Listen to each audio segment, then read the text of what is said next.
आप जो बहन को आप जी देख रहे हैं, क्योंकि आध्यात्मिक क्षेत्र में माँ भी हमारी बहन ही है, भक्तमती भी हमारी बहन ही है, क्योंकि हम सब एक ही परमपिता परमेश्वर के बच्चे हैं। जब हमें ज्ञान हो जाएगा तो बहन को आप देख रहे हैं या माई को आप जो देख रहे हैं किशनगढ़ से हैं और भगत रामदेव दास जी की माता जी हैं।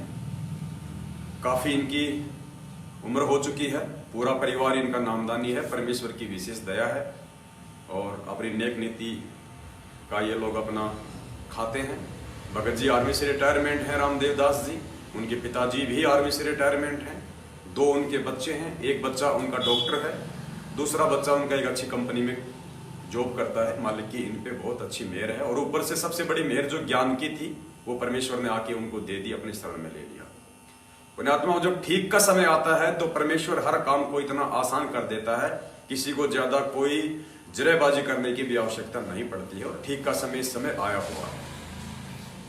माता जी को थोड़ी बहुत कुछ दिक्कतें थी जो इन्होंने सुबह अपने भगत भाई बहनों के सामने साथ संगति के माध्यम से इन्होंने रखी। तो दास ने माता जी को कहा कि देखो, हम जिस भक्ति मार्ग पे हैं और इसकी जो खुराक है, इसकी जो गोली दवाई है, जो भक्ति हमारे परमपिता परमेश्वर सतगुरु रामपाल जी भगवान ने हमें बख्शी है, वही है। अगर कहीं कोई दिक्कत आती है, छोटी मोटी समस्या आती है भक्ति करते करते भी, तो यही कारण है कि कहीं ना कहीं हम उस परमपिता परमेश्वर के वचन से हटके चल रहे हैं। और वचन वो सत्संग रूपी हो सकते हैं, वचन वो फार्म पे लिखे हुए नियम हो सकते हैं, और वचन परमपिता परमेश्वर के मुख कमल से साक्षात कहे गए आदेश हो सकते हैं।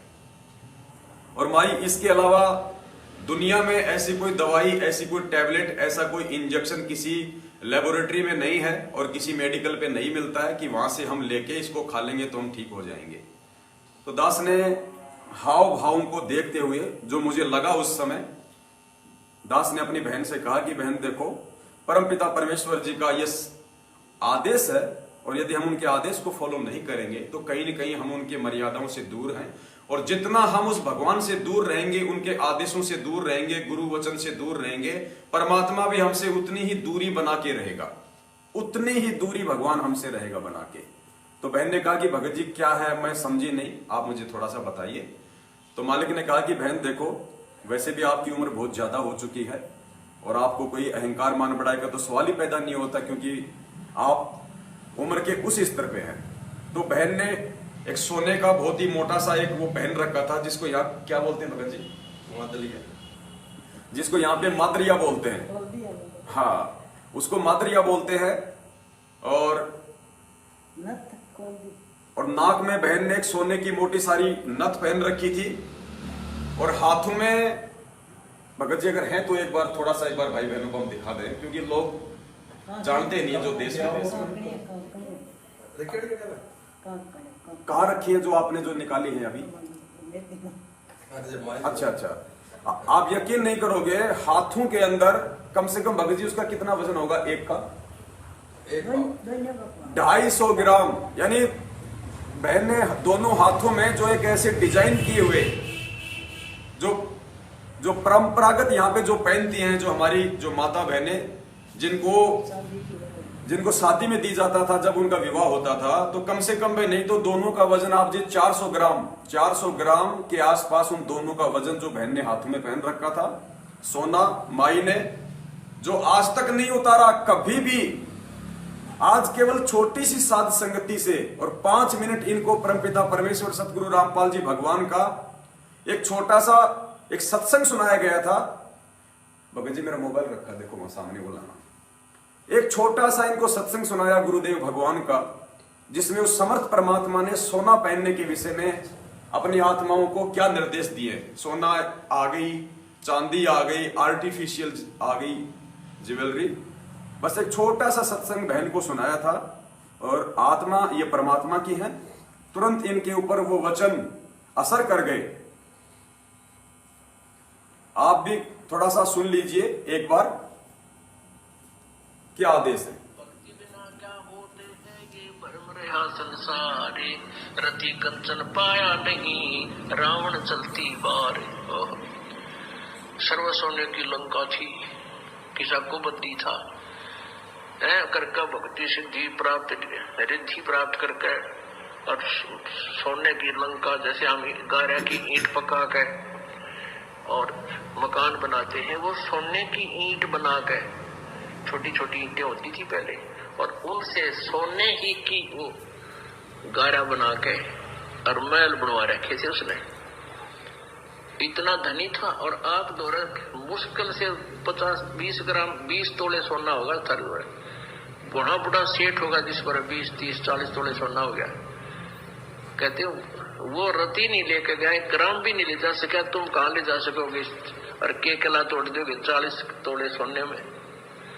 ये तो खाम खागा सिर दर्द है, सोना तो घर में बना रखना चाहिए आपने, और ना इसको पहनना चाहिए। क्या फायदा, कान में डाल लिया, नाक में डाल लिया, 36 पंगे कड़े बना लिए।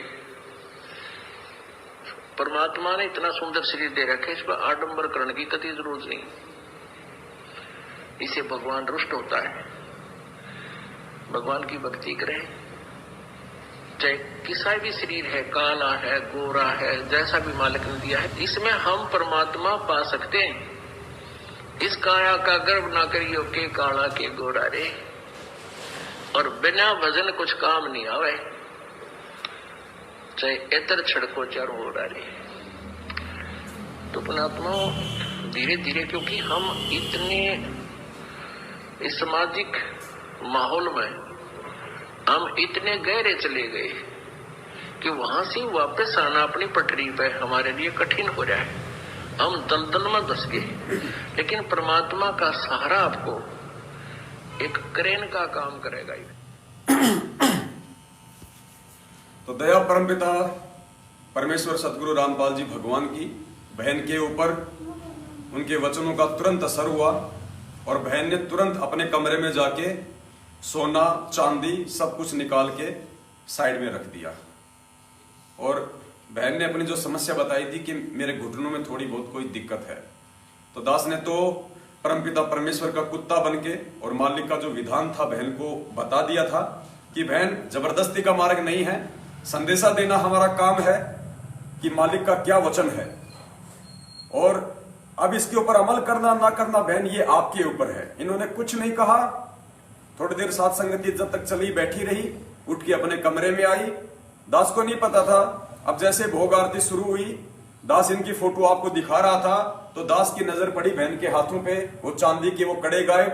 बहन दास की नजर पड़ी बहन के यहाँ पे, वो सोना गायब। बड़ी दास को अंदर से प्रसन्नता हुई कि हे परमपिता परमेश्वर, वास्तव में ठीक का समय है, और जो मोक्ष चाहने वाली आत्मा होंगी, जो भक्ति चाहने वाली आत्मा होंगी, परमेश्वर आपके वचन को सौपन में भी नहीं तोड़ेंगी। और आज ये एग्जाम्पल आपके सामने है, और ये एग्जाम्पल मेरी उन तमाम माता बहनों के लिए है जो आज भी इतना ज्ञान लेने के बाद में उस काल को अपने शरीर पे धारण किए हुए हैं। परमेश्वर ने उसको काल बताया, उसमें काल का वास है, और भले काल का वास हो या ना हो, गुरुजी ने कह दिया कि ना इसको पहनना, ना इसको अपने घर में रखना, तो हमारे लिए वो लोहे की लकीर हो गई, भगवान का आदेश हो गया। उसके बाद उसमें काल हो चाहे वो दयाल हो, हमें उससे कोई फर्क नहीं पड़ता। तो बहन ने आज अपने परमपिता परमेश्वर के वचन की लाज रखी। बहन ने छोटा सा एक प्रयास किया, वो त्याग कर दिया बहन ने, जो त्याग आम औरतें नहीं कर सकती, जो पूरा जीवन उसी जो रंग में रंगी हुई है। एक ऐसी धारणा बना रखी है इन पाखंडियों ने, इन नकली संतों ने, बिना ज्ञान के, कि मंगलसूत्र तो सुहाग की निशानी होती है। अब बताओ, जिसने 60-70 साल से उसी चीज को लेके मंगलसूत्र सोना धारण कर रखा हो, आज वो कैसे निकाल देगी? काल उसको छोड़ेगा नहीं। लेकिन बहन ने आज वो त्याग किया, वो परित्याग किया, अपने गुरुदेव भगवान को इन्होंने प्रसन्न किया। अब आगे काम उस परमपिता परमेश्वर का है कि परमेश्वर अपने आत्मा को राहत देते हैं या नहीं देते हैं, ये उस मालिक का काम है। बहन ने केवल मालिक के वचन पे चलते हुए विधान को पूरा किया है। बस ये छोटा सा संदेशा था जो आप जी को देना था। बंदी छोड़ सतगुरु रामपाल जी भगवान की जय हो। सत साहे।